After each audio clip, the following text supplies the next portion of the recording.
Hello, everybody. Welcome. Happy Friday. Isn't that how DJs do it? Traffic and weather together, everybody. Happy Friday. What is happening? It is a hell of a week. I've been watching a little bit of CPAC, just enough to until the gag reflex starts to raise its ugly head. Pretty crazy, everything that's going on right now. It's always a scramble. I do have somebody, the lovely, talented, and scholarly Brittany Page here helping me moderate with comments. So I won't be as staring at the screen as much, which is a good thing. Let's start, as we always do, with some questions. See what's going on. Angelo Beretta. Hello, Jesse. What do you think about Joe Biden airstriking Syria? I don't know the underlying intelligence, but my initial instinct is that it's not great this early on to be bombing foreign countries. However, I am maybe not more, but I'm also distressed by how many Democrats who would have been in outrage over Donald Trump doing the same exact thing, acting like it's A-OK, because Donald Trump is not going on Twitter and acting like a maniac, because Joe Biden is not doing that. So I don't know. I haven't followed it. Even the public reports of what ostensibly was the reason. But I can tell you initially, it's not for me, it's a bad taste. Chris Hoff, the irrepressible Dr. Chris Hoff from the Radical Therapist podcast and a Radical Therapist YouTube channel. Will we get a $15 minimum wage? Not if Joe Biden and Kamala Harris do not push for such a thing. Right now, the problem with it is, we actually just talked about this a whole bunch on the podcast that Miss Brittany Page will put a link up for. Right now, there's consternation over the determination of the Senate parliamentarian, who is kind of the gatekeeper. What was the rule keeper? The referee for the Senate is actually the nickname that they used. And my problem with it is that the Senate parliamentarian is an unelected person. They're just an advisor. They're an advice giver for Senate leadership. They hold no power. They can veto nothing. They can make no determination. They can just say, yeah or no. I don't think it's a good idea. I don't think it follows specifically Senate rules. And it seems like Joe Biden is going along with it. Well, we don't want to interfere, is what they're saying. We don't want to interfere in the Senate process. Well, by not interfering, what you're doing is putting in jeopardy the entire prospect of a $15 minimum wage in this country. We are in a situation, and we have been for many years, maybe a decade, that you can't, if you work full time at minimum wage, which is about $7.25 an hour, you can't even rent, you won't make enough money to rent a 2-bedroom apartment anywhere in the country, whether you live in Mississippi or New York City. $7.25 does not get it done. And if Democrats want to be the party of the people, and they want to support a living wage for people, they're going to do the right thing here, abolish the filibuster, disregard the advice of the Senate parliamentarian, and put the $15 minimum wage into the COVID package. We'll see what happens. My guess would be we will get $15 minimum wage, but it's not going to be right away. Zach Dunn, if you could predict, what would you predict is the future of the Democratic Party? Will they split? Will they refocus? What do you think? Well, the question, if we're talking long term or even medium term, I don't think it's going to split. I don't think it's going to it will have to refocus, I guess would be the answer. Right now, just by natural progress of things, we are moving farther left. We are moving toward a more progressive, humanistic outlook on how we treat our fellow humans. And because of that, progressive policies are the way forward. The Republican Party is dying. And if the mainstream Democratic Party continues the path that it's on, it will die the same death as the Republican Party, albeit a little bit slower. So, yeah, I mean, if they keep going the way they're going, which I don't think they will, I think they see the writing on the wall, and they are either too weak to push up against the Republicans, or they truly do want a status quo milquetoast kind of policy. Thanks for the question, Zach. Lenneth, what's your take on all these attacks on LGBTQ rights, especially from Miss Green? Well, my take on it is that it's reprehensible. It is in absolute violation of any semblance of love of humankind, of any Christian, any organized religion take on how to treat people. It absolutely is. And I'm not surprised by it, especially from Marjorie Taylor Greene, who is just a bigot and a freak show who holds reprehensible, conspiratorial, anti-Semitic, off the charts crazy views. But that is where the Republican Party has doubled down. So we should see more. We can expect to see more of it, especially with the equality, with this bill on the table right now, the Equality Act. It is every time we go into a situation where we're trying to extend protections and rights to certain groups, the Republican Party, the right, conservatism, freaks out and turns it into a culture war. They scream about their religious liberties being impacted, that they're the ones being oppressed, that by lifting the burden of the possibility of being fired because you're gay or trans, that if you lift if you create a protection for that group, that Christians now are under attack. What? I can't be prejudiced. You're being prejudiced against me because you won't allow me to discriminate against other people. It's ridiculous. Not surprising, but ridiculous. Thanks for the question and the super chat, Lenneth. Rhiannon Childers. So what is the opinion on Texas declaring the CDC's moratorium on evictions as unconstitutional? I don't know the issue as well as I probably should, especially because it is a statewide issue. That's me trying to make an excuse for something I probably should know more about. The problem with our courts, especially when real lives hang in the balance, is that they move just glacially slow. And something like this wouldn't find its way to the Supreme Court in enough time to make a difference. That is why, again, we need to hold our leaders accountable, like Joe Biden, who's kicking the can down the road slowly, too slowly for me. He's doing something. He's signing a moratorium on evictions, but they need to be not reactive about these things, not on the defense about these things. They need to be acting proactively and offensively, anticipating the next move of Republicans of what case they're going to be bringing to the courts. So thanks for the question. Yeah, you said my name perfectly. Rhiannon Childers. Do people call you Childers? Is that it? All right. Wow. I go from Rhiannon Childers to Fogbenq. Is that supposed to be like a fuck you or a one of those? Anyway, if the GOP implodes, what will fill the power vacuum?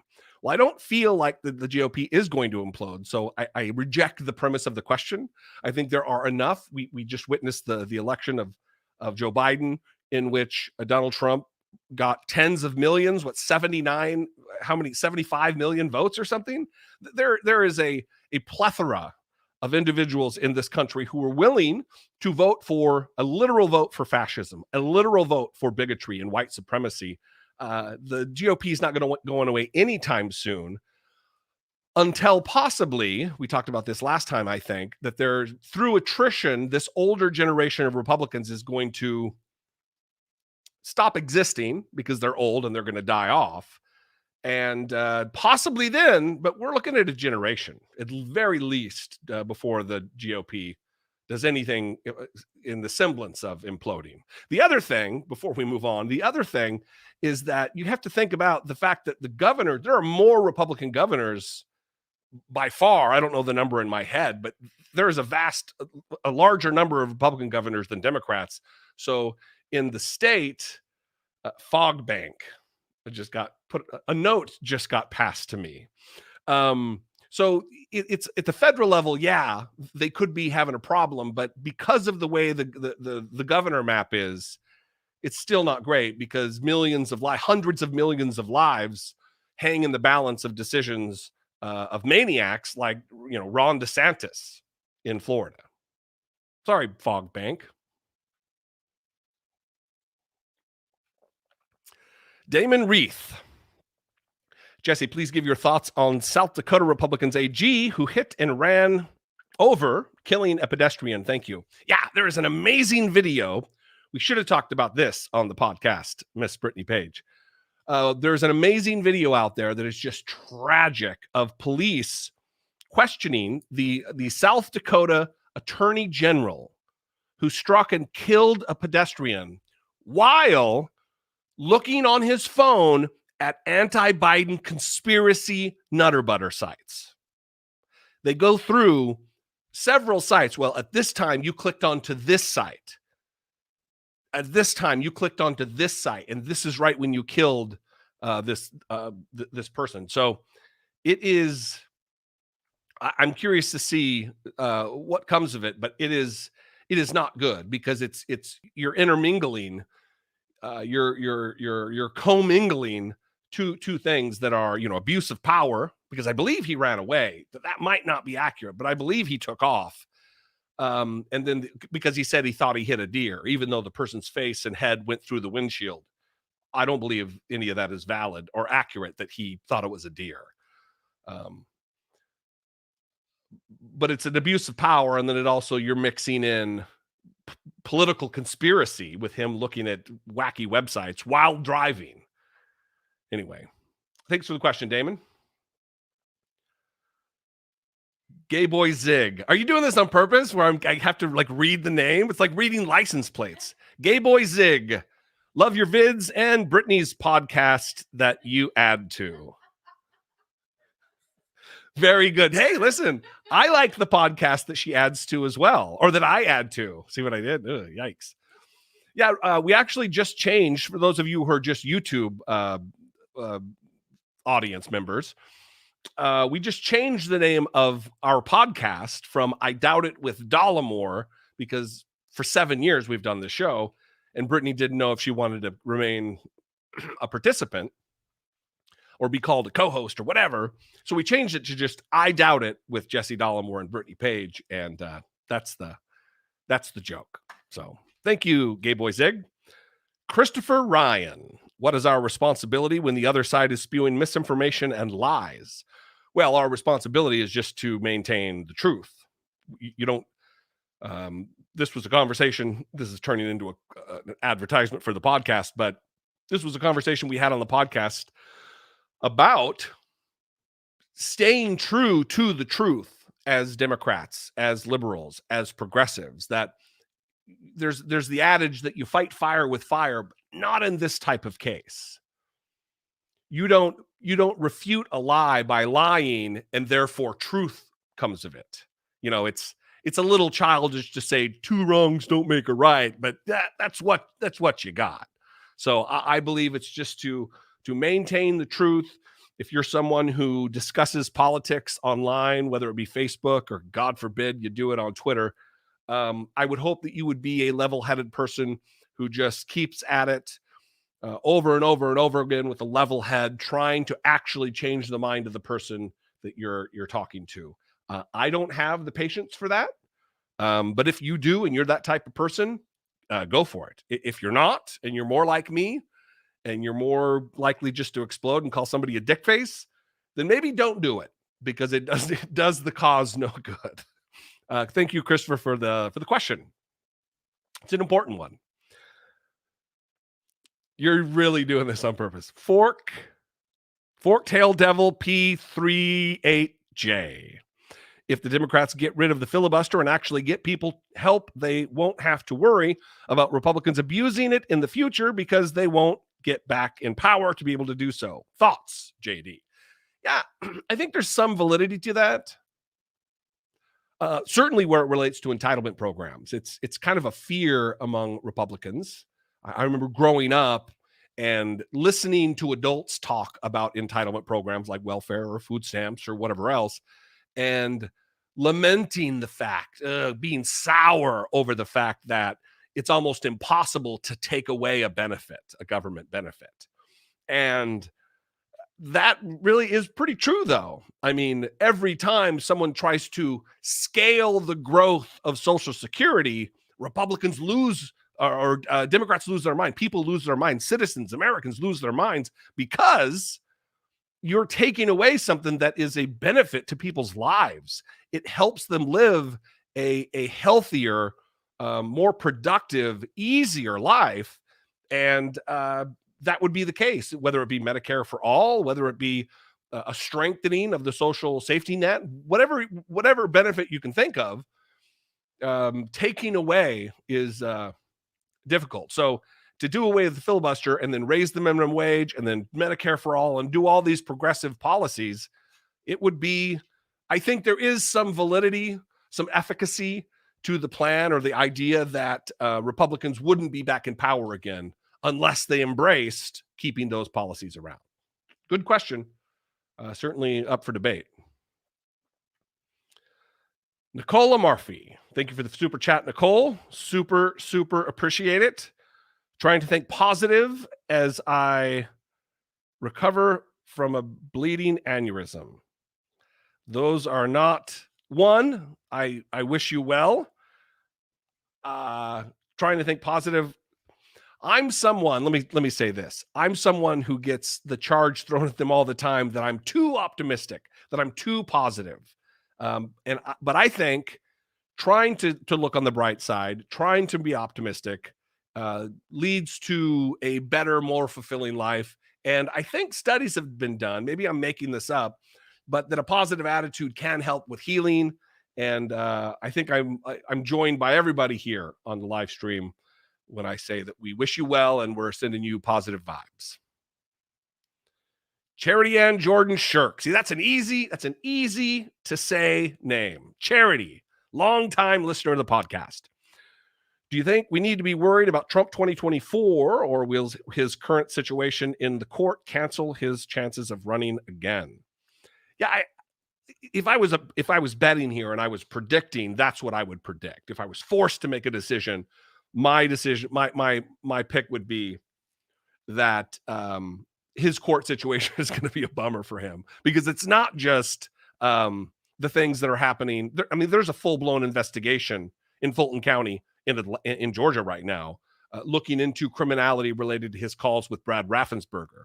There's also the New York's Attorney General has cases pending, as well as the Manhattan DA, Cy Vance. There are multiple criminal investigations, and that's not even to mention all of the civil embattlements that he's facing right now related to the dozens of victims of sexual assault who are in the midst of taking him to civil court. So good question and good analysis. I think you're right. Willie Rose. Hello, Jesse. Hello, Willie. Blizzard Fingers 35. Also loyal listener to the podcast. We appreciate you. What is your take on the Georgia GOP writing new legislation against voting on Sundays, having food in line while waiting to vote, mandatory 2 forms of ID? I think my answer is going to be no shock to anyone that this is blatant, brazen voter suppression tactics surgically applied to Black folks in America. That's what it is. It's there's a history, a pattern and practice of this, especially in the South. And all of these things will be restrictions that don't really hurt the white vote in Georgia, but disproportionately do hurt the Black vote. So I'm hoping that these cases, that the Democrats will be proactive and start bringing this to court immediately. Tyler Hackner, how should progressives best respond when it comes to $15 minimum wage abandonment and other priorities like $2,000 checks getting watered down?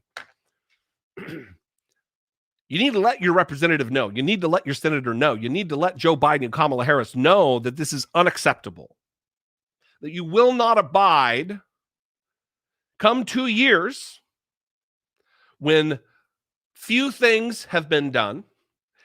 You won't accept the excuse of, well, but the Republicans, Mitch McConnell, that's why we couldn't get all of the things done that we promised we would get done when we have the majority in the House, the majority in the Senate, and we wield the power of the executive branch. When all of those three things are done, don't blame it on the sacred, untouchable filibuster. Unacceptable. If you want to remain in power, do the things you said you'd do. If you want to remain in power, better the lives of those you want to vote for you. It's an easy answer. Like I said last week, I don't hate Joe Biden. I don't even dislike Joe Biden or Kamala Harris. They've got their issues, but I think they're decent people who want the best. But I think too long in Washington has clouded their judgment about what the priority should be. And in this case, the priority should not be protecting arcane rules of our legislative body. It should be protecting and bettering the lives of Americans by the hundreds of millions. Not the filibuster or Senate rules or blah, blah, blah, blah. No. Anyway, thanks for the question, Tyler. BJ Samuel with a big fat super chat. Thank you, sir. Why would those 5 GOP members not show up to the vote knowing that people are suffering? They just don't care about nothing but money and power. It really disgusts me. Yeah, I'm beyond. The question is beyond my answer because I don't know. I don't know why anyone would purport to represent a populace and then not represent the populace, but represent corporate interests and special interests, not the people, but where the money is. It's to coin a phrase, deplorable.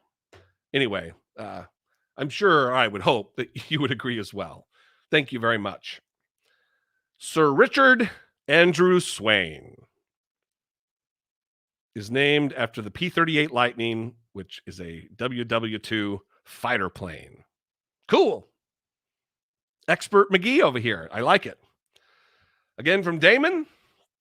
Thanks for your independent voice. Listen, I decided a while back, quite a while back, but I decided a long time ago, I'm not going to, if I have unpopular opinions, you're going to hear them because it does nobody any good if I'm just, if we're all in the choir and I'm preaching to you, we're all believing the same thing. That's great, but it doesn't mobilize anybody. It doesn't inform anybody. And there's a lot of things going forward that we're all going to have to adjust our past behavior on, especially where it relates to calling out both sides.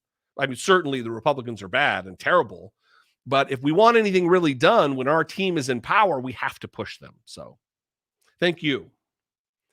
Quick 177, another awesome super chat. Thank you.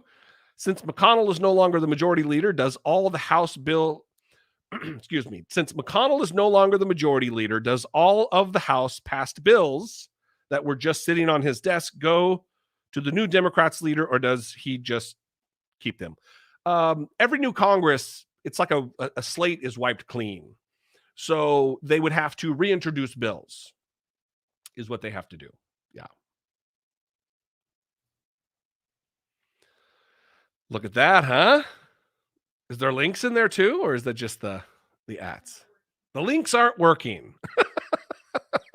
But you should. You should follow Brittany Page and me on the Twitter It is a good time.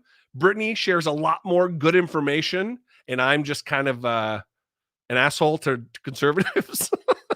But if you want super good tweets with real good articles and studies, Brittany apparently doesn't sleep. She's constantly reading, and that is a very good follow. Jen Mink, thank you very much. Fantastic. BT, do you think Trump turning his tax returns will send Trump to jail? Yeah, I think there's a good chance that there's going to be some consequences. And I don't know. I mean, I try to temper. I've talked about, I just did, how optimistic I am all the time. I try to temper the fact that I do think he'll go to jail with what the past has proven. And if past results are indicative, if past performance is indicative of future results, it's unlikely he's going to see jail time. Do I think that's a travesty? Absolutely. But Donald Trump, let me, in a technicality kind of way, correct what you said. Trump didn't turn over his tax returns. Mazars USA, which was his accounting firm, they turned over the tax returns. Excuse me. And there's going to be some bad stuff that we're not going to know about for a while because the investigation is ongoing. But I'm hoping, excuse me, I am hoping that good things for us happen, which means bad things for Donald Trump. Thomas Valadez. Hi, Jesse. My throat. I'm getting angry Air Force. I know it's not Air Force. That Biden is not getting checks out to people. If the Republicans were in charge, we would already known that they denied us anything. Yeah. This is something I've been screaming about for several weeks. Biden has been in power now for over a month. This could have been done on day one. It was not. There are people out there who are in desperate need of financial assistance to be helped by their government, by we the people, and it's not getting done. And blaming it on Senate rules isn't going to get it done because Senate rules never mattered to Republicans. They don't matter now.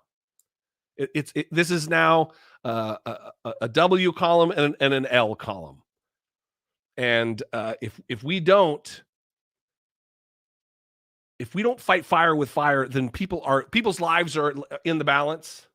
This isn't some highway funding bill. This is COVID stimulus of people who haven't had money.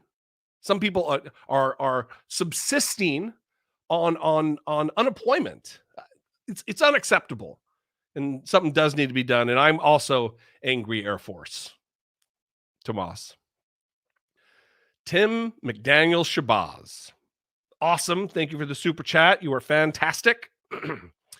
Hey, Jesse, I'm definitely going to share your video on reparations, but why are so many white people so hesitant about this idea for people who gave over 400 years of free labor to this country? Yeah, I'm in kind of a bum. I don't want to say depression because I don't want to make light of that, but it bums me out that I think that video was solid and like 20,000. And look, I'm not bitching about 20,000 views. That's fantastic. But when my normal videos get 100,000, 150, 200, 300, 400,000, and this video got 25,000 views, it really bums me out that people are not interested enough in topics that are of great import to their fellow human beings, to their fellow Americans. So I would appreciate everybody.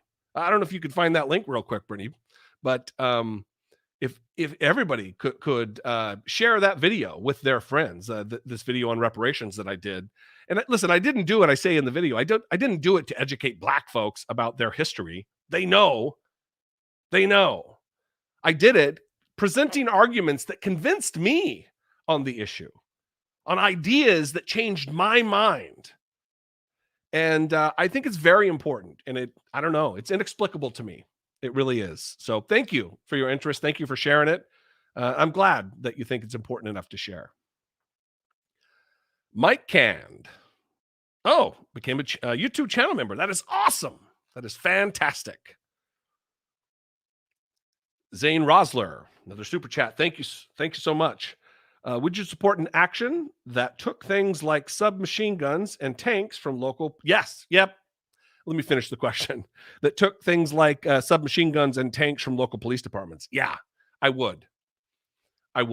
Listen, if you're a police department and you're in need of a tank, you're not in need of a tank. You're in need of the National Guard.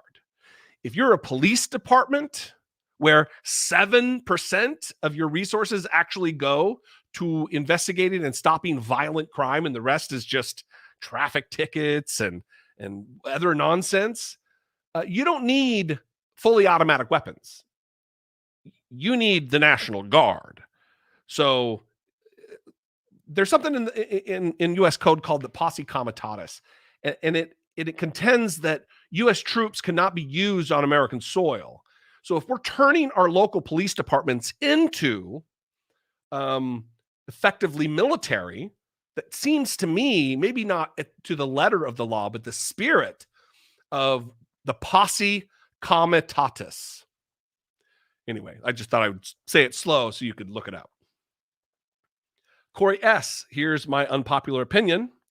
It's not pizza unless it has pineapple. I'm with Corey. I mean, I don't get into these arguments about whether or not a hot dog is a sandwich, because clearly it's a sandwich. But I like Canadian bacon and pineapple. It's a tasty. And if you can get a Canadian bacon and pineapple with smoked Gouda as the cheese, there's a pizza place in Boise called Flying Pie that is literal chef's kiss. It's super, super good. Answering the important questions here on the live stream tonight. Ed Green, what are your thoughts on the possibility of Ron DeSantis running for president in 2024 or 2028? As a Florida resident, I find his administration abysmal, to say the least. I would hesitate to say I welcome it, because I would have said that about Donald Trump, and look where we are, or look where we were. But Ron DeSantis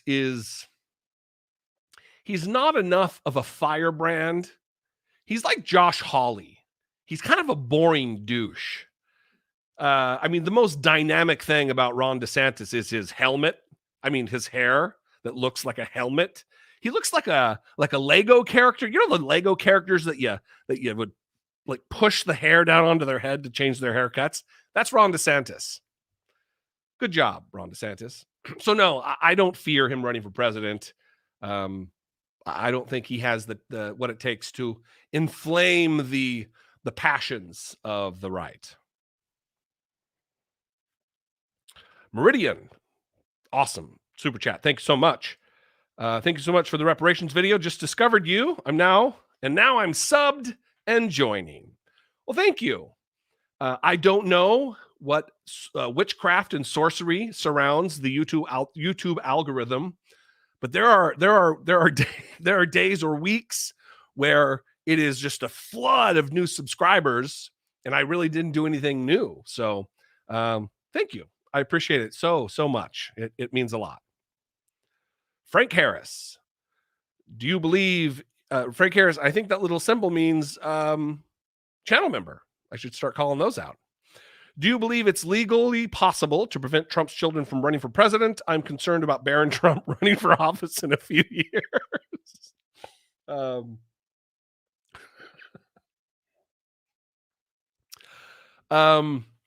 No, it's not legally possible to prevent Trump's children from running for president, even Barron.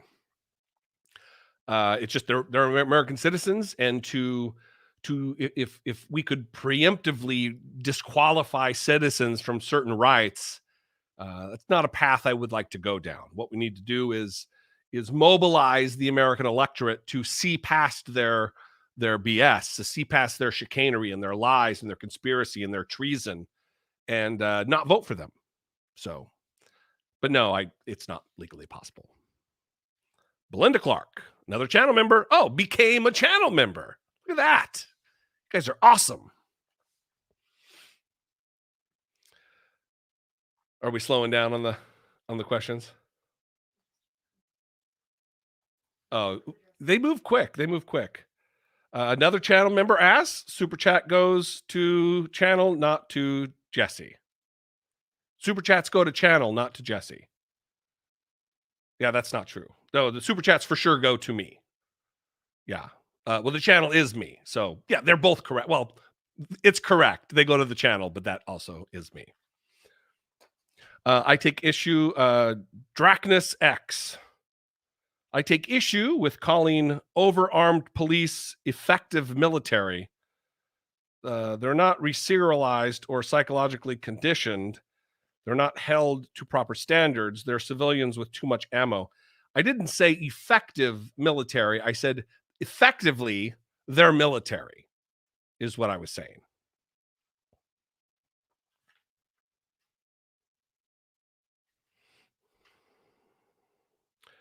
Carly Rankin Yates, another long-time listener to the podcast. Thank you, Carly. You're forcing us white folks out of our also a Facebook question, because I'm simultaneously broadcasting to YouTube broadcasting. Listen to that. Super fancy. Anyway, I'll answer the question. Read the question. You're forcing us white folks out of our comfort zone, Jesse. I think the seeming lack of views on that video proves it. Yeah. Again, it's not. It doesn't give me a lot of hope for the issue, and that's why I did the video, because I think a lot of people, even people who purportedly ostensibly watched the video, commenting on the video on YouTube, were using arguments that I just pretty much dismantled. I got a lot of emails of people saying I was arguing the wrong way, and commenting on which logical fallacies I used. The video was intended to present the ideas that changed my mind on the issue. So thank you, Carly. We appreciate you. Mr. Anderson, channel member. Hey, Jesse, do you think election reform is possible? And what do you think are priorities to make the most effective changes? The priority to make the most effective changes is to get rid of the filibuster. I know it's a broken record. I'm saying it over and over and over and over and over again, but it is no less true each subsequent time I say it. If we really want things to change and we really want to take advantage of the next 22 months, because we don't even have 24 months left, it's not 2 years. If we really want that change to take place, we nuke the filibuster and be able to pass things on a 51 vote margin, not 60. Because as it works now with the filibuster, you need to pass the cloture vote, which is 60 votes. You need 60 votes in the Senate to limit debate, which allows you to move to a vote. It's just a bananas setup that the Senate has done for not even its entirety. I don't know when they started the filibuster. I believe it was during some civil rights legislation like in the 1920s, but it's outlived its utility. We need to move on and get some things done in a society where income inequality is off the charts, out of control. Democrats need to live up to the things they say they support. Thanks, Mr. Anderson. CAF 231. I really love the Lincoln Project group and their passion towards stopping the GOP from running rampant. What do you think about the Lincoln Project? Well, at risk of pissing off a channel member, I don't like the Lincoln Project. I believe the Lincoln Project is a grift. The Lincoln Project's their mission, their objective, their utility, their usefulness was supposed to be turning Trump voters into Biden voters. And they not only did they not do that, because more people voted for Trump en masse. Millions more people voted for Trump in 2020 than voted for him in 2016. So the Lincoln Project failed. They make slick YouTube videos. I like their content, but they have raised hundreds of millions of dollars, or at the very least tens of millions of dollars, and they've made their founders very wealthy, more wealthy than they were. But I do like their ads. They definitely know what they're doing when it comes to creating ads. Dalai Lama's tea. What are your thoughts on Don Jr.'s CPAC speech or ramble? I didn't get the honor of watching Don Jr.'s CPAC speech. I'm actually waiting for his pops to get on stage this Sunday and immediately turn out a video on Sunday night. So if you're there and you want to see what I have to say about that and play some clips from it, I'm going to be addressing it as soon as he steps off stage. But Don Jr.'s up to something. The videos that he's putting out, it's like he's trying to turn himself into more of a video-based social media celebrity than he has been in the past, where he's like laying in bed, taking horribly unflattering shots of himself or standing in front of his pegboard with his guns and ammo. He's going back to the other question. He is definitely one who is trying to set the stage, no pun intended related to CPAC, set the stage for running for office. And that's a problem. It's a problem because he is definitely a dangerous character. Less of a filter even than his dad. Omniscience Sphinx. Thank you for the super chat. Appreciate it very much. Hey, Jesse. Love your insight into things. What are your thoughts in the $15 pay raise and my maybe seeing it go to $20 or $24 minimum wage? I would say let's not get ahead of ourselves relative to a $20 or a $24 minimum wage, because if we are having this much of a struggle to go from $7.25 to $15, those other things seem like a pipe dream. But listen, I think every human being in the workforce deserves the dignity of working and earning a living wage. $7.25 an hour is a disgraceful aberration. It is. I mean, that's sweatshop type of conditions. And there are people who, for instance, in my home state, not where I live now, but my home state of Idaho, who are earning $7.25 for doing backbreaking manual labor. It's unconscionable. Anyway, thank you for the question.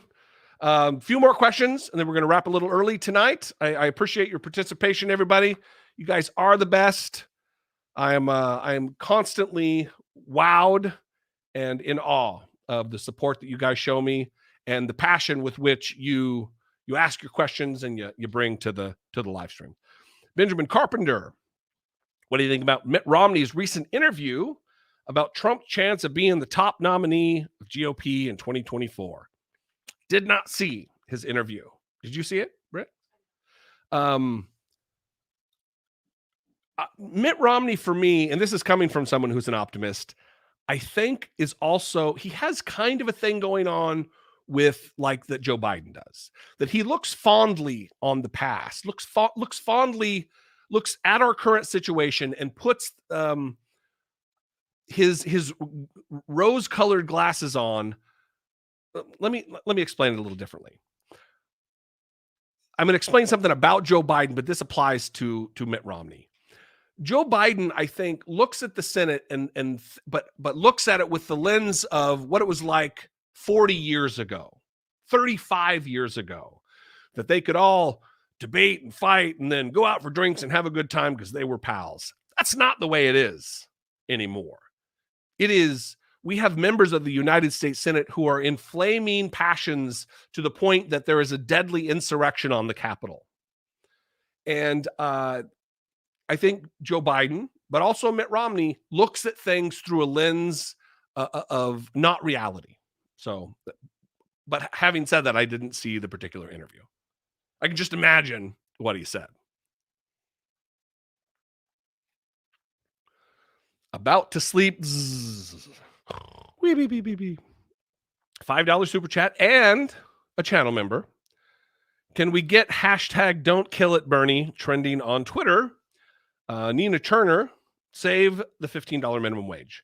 Yeah, listen, I don't know the specifics, the intricacies of Senate rules. I have heard people say that Bernie Sanders does have the power to straight up put the $15 minimum wage into the bill, to the COVID relief package. I don't know if that's the case. I'll have to look into it. I don't like to speak as though I know something when I just don't know it. So I think that we should be um, holding on to hope that Bernie Sanders is going to do the right thing as budget chairman of the Senate, because he has lived a pretty uncompromising life. He has lived an honorable, especially related to public service. So we will see. Andre Howie, awesome, fantastic super chat and channel member. Thank you so much, Andre. I want to say, as a Black man, your show is a huge comfort because you give minorities a voice and relevance when others choose to ignore. Keep up the great work, and thank you. Thank you, Andre. I wouldn't be doing my job. I wouldn't be able to sleep at night, and I don't mean that euphemistically. I would be someone who would lose sleep at night if I weren't speaking justice into the world, if I wasn't trying to help give a voice or bring attention to issues that may not affect me, but certainly affect millions of people adversely across our country every single day. Anyway, I'm going to end it there. You guys, again, are always fantastic. You're smart. You're thinking about issues. You're asking questions. And that is really what matters, is thinking critically. Somebody said it. I don't know who. Maybe it was Christopher Hitchens. That it's less important. I don't know. I'm going to screw it up. I'm going to paraphrase. It's more important how you think, not what you think. Anyway, you guys are awesome. I'll see you next Friday. I love you guys. Be genuine. Take care of one another.